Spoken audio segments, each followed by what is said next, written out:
जय श्री राधे कृष्णा साथियों। मैं भी कृष्णा ज्ञान सहारा चैनल में आपका स्वागत करती हूँ। कैसे हैं आप? आपके अच्छे स्वास्थ्य और सुखद जीवन की मंगल कामना करती हूँ। आपके अपने इष्ट देवों को कोटि कोटि नमन करते हुए, बड़ों को प्रणाम करते हुए वीडियो प्रारंभ करते हैं। साथियों, आज बात करेंगे रोटी बनाने के और रोटी खिलाने के खास नियम। यानी कि हर घर में रोटी बनती है, लेकिन रोटी बनाते समय एक हम उसमें आटे में क्या चीज डालें कि माता लक्ष्मी की कृपा हमें प्राप्त हो और हमारा गुरु ग्रह मजबूत हो। और उसके साथ साथ खाना परोसने के, रोटी खिलाने के खास नियम। कहीं ऐसा तो नहीं कि रोटी खिलाने में आप ऐसी गलती कर देते हो कि व्यक्ति पर उसका दुष्प्रभाव पड़ता है और माता लक्ष्मी आपसे रूठ जाती हो। तो आज की वीडियो में ऐसी ही समझ जानकारी लेकर मैं आपके बीच में। तो चलिए झटपट वीडियो प्रारंभ कर लेते हैं। लेकिन उससे पहले चैनल पर नए आए हैं तो चैनल को सब्सक्राइब जरूर कीजिएगा और बेल आइकन का बटन जरूर प्रेस कीजिएगा, जिससे आने वाली वीडियोस का नोटिफिकेशन आपको मिलता रहे। आज हम बात कर रहे हैं रोटी की, जो कि एक आम चीज है, यानी कि जो हर घर में प्रतिदिन बनती है। लेकिन उस रोटी को बनाने, उस रोटी को परोसने और उस रोटी को खिलाने के कुछ खास नियम शास्त्रों में बताए गए हैं। अगर उन नियमों का पालन नहीं करते हैं या थोड़ी सी भी लापरवाही करते हैं तो हमें मालूम नहीं होता हमारा परिवार कब दुखों से गिर जाता है, कब दरिद्रता हमारे घर के अंदर आ जाती है और कब माता लक्ष्मी रूठ कर चली जाती है। रसोई से संबंधित, रसोई में कार्य करने से संबंधित अनेकों वीडियो मैं आपके लिए प्रसारित करती हूँ। बच्चे बोलते हैं कि हर चीज हमें पता होनी चाहिए। बहुत सारे बच्चों को शायद ये चीजें ना पता हो, लेकिन आज जो बातें मैं बता रही हूँ वो पता तो होंगी नहीं, लेकिन अगर हो तो भी उन पर ध्यान दीजिएगा कि कभी हमारे बड़े बूढ़े भी इन बातों को किया करते थे, हमें समझाया करते थे, जो कि हम आपके आज की डेट में सब कुछ भूल चुके हैं। क्योंकि हम सोचते हैं इन चीजों से कुछ नहीं होता, लेकिन इन चीजों से बहुत कुछ होता है। तो आज सबसे पहले बताऊंगी कि रोटी जब आप बनाने चलें तो आप किस अवस्था में हो। यानी कि आप नहा धोकर बना रहे हैं, बहुत अच्छी बात है, लेकिन पूरे दिन नहा धोकर नहीं बना सकते हैं तो आपके हाथ जरूर साफ सुथरे धुले होने चाहिए और आपके बाल तो जरूर बंधे होने चाहिए। बाल खोल के रोटी कदापि ना बनाएं, शनि का दुष्प्रभाव पड़ता है। और आप जब रोटी बनाएं तो साफ सुथरी अवस्था में बनाएं। उसके अलावा रोटी बनाते समय अपने हाथों को अपने नाक, कान, मुंह या सिर में बिल्कुल भी ना लगाएं। इस तरह लगाने से जो व्यक्ति उस बनाई हुई रोटी को खाता है वो दुखों का भागीदार हो जाता है। राहु का दुष्प्रभाव उस व्यक्ति के ऊपर पड़ता है। इसलिए अगर आपको किसी आपके निजी अंग में खुजली भी हो रही है, आपको कोई समस्या लग रही है, तो हाथ धो लीजिए और उसके पश्चात फिर दोबारा हाथ धोने के बाद आप खाना बनाइए। इतना तो आपको जरूर करना चाहिए, बिल्कुल शुद्ध अवस्था में। यानी कि जहां आप खाना बना रहे हो वो स्थान भी बिल्कुल साफ सुथरा होना चाहिए। एक बार निश्चय कर लें कि जहां हम खाना बना रहे हैं वो साफ सुथरा है या नहीं, और आप साफ सुथरे हाथ लेकर खाना बना रही हैं या नहीं।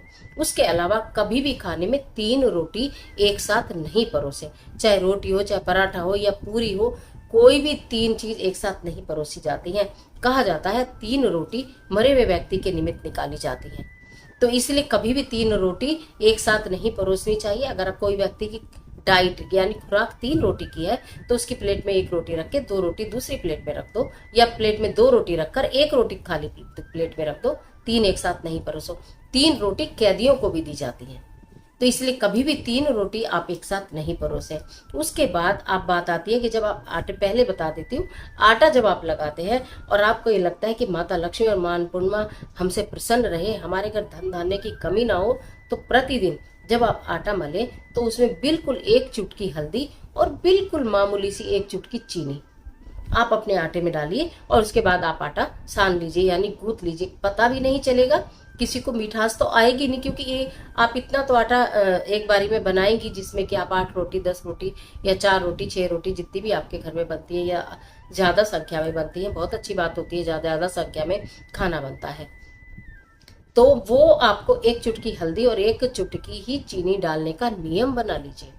आप वो डालकर ही आटा गूंदे। अगर आटे में ये चीज आप डाल के गूंदते हैं तो आपका गुरु ग्रह मजबूत होता है, आपका शुक्र मजबूत होता है, भगवान श्री हरि विष्णु की, माता लक्ष्मी की कृपा होती है और मां अन्नपूर्णा आपसे प्रसन्न होती है। तो आटे में ये चीजें डालनी प्रारंभ कीजिए। उसके बाद साफ सफाई से आप खाना बनाइए। रोटी परोसने को मैंने बोला 3 और 5 नहीं बना, आपको 3 नहीं परोसनी है। और उसके अलावा जितनी भी कोई खाना चाहे अलग से किसी चीज में रखो जिससे कि दी जा सके। और उसके बाद अब आपको ये बताती हूँ कि जो रोटी पर घी लगाने का तरीका, रोटी पर घी लगाने का तरीका क्या होता है कि आपने 1 रोटी ली, उसके ऊपर हल्का सा आपने घी लगाया और उसको अपने कैसरोल में, किसी डिब्बे में, किसी बर्तन में या किसी व्यक्ति को दे दी। रोटी कभी भी ना तो हाथ पर देनी चाहिए ना ही हाथ पर लेनी चाहिए। आपको रोटी देनी है तो प्लेट में रख के दीजिए, प्लेट में रख के ही लीजिए, नहीं तो हाथ से पकड़ाएं और नहीं तो हाथ से खाने वाला ले।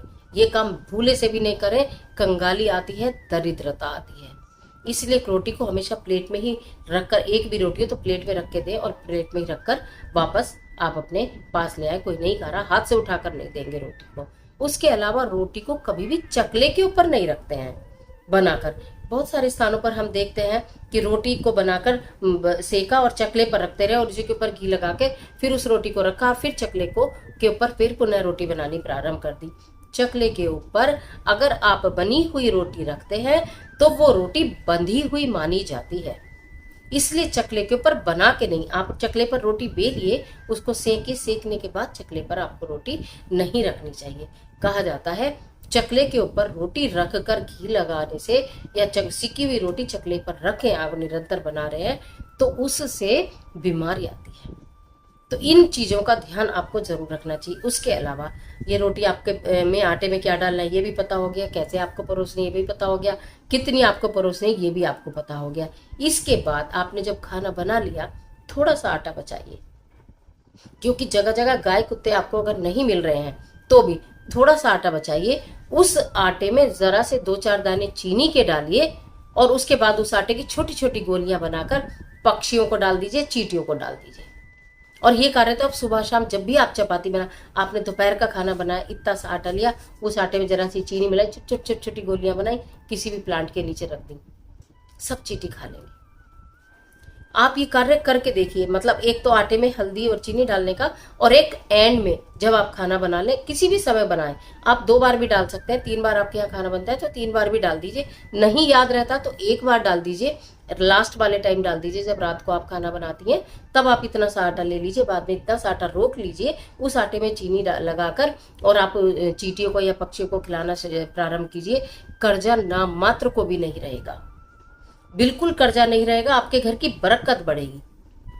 तो ये जो मैंने महत्वपूर्ण कार्य बताए इनको जरूर कीजिए आटा मलने के समय, और खाना बनाने के बाद जो मैंने बताया इस कार्य को अवश्य करना है। रोटी कैसे परोसनी है, कितनी परोसनी है, आशा करती हूँ आपको सारी बातें खूब अच्छे से समझ आ गई होंगी। एक नहीं 2-2 बार भी ये बातें बता दी गई हैं। हालांकि कोई लोग बोलेंगे कि 2 बार क्यों बताई, लेकिन कभी कभी स्किप हो जाती है, इसलिए बताई क्योंकि बात है बहुत महत्वपूर्ण और बहुत जबरदस्त काम करने वाली है। इस तरह से रोटी बना के परोस के खिलाकर देखिए, छोटी मोटी समस्याएं तो ऐसे ही छू हो जाएंगी, आपको पता ही नहीं चलेगा।